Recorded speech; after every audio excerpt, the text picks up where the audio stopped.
families, just want to help you out with how you can see your Google Meet video a little more easily and doesn't bounce around so much.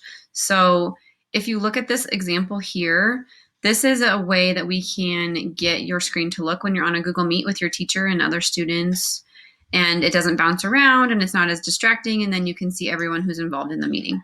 So a couple of tips.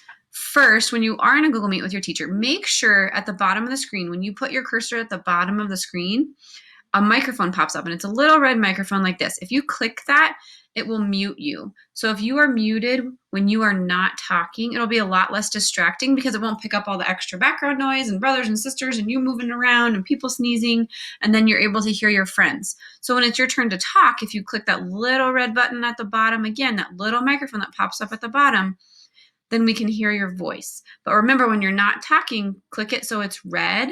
Red means stop. That means we can't hear you, and you'll be able to hear everyone else so much, much better. Okay, so families, if you go to chrome.google.com web store and you search Google Meet Grid Video, there is an extension that I already have mine downloaded. So mine says remove, yours says add. You can add this extension so that you can get this view and your meetings are a lot less distracting.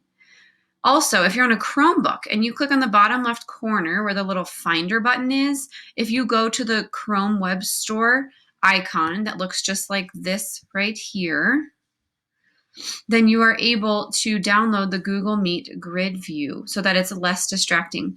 Now, you'll know it's been downloaded when you see these 4 boxes in the top right corner of your internet browser.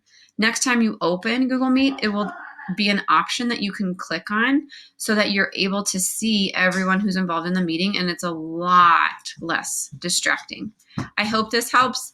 Let me know if you have any questions. Bye.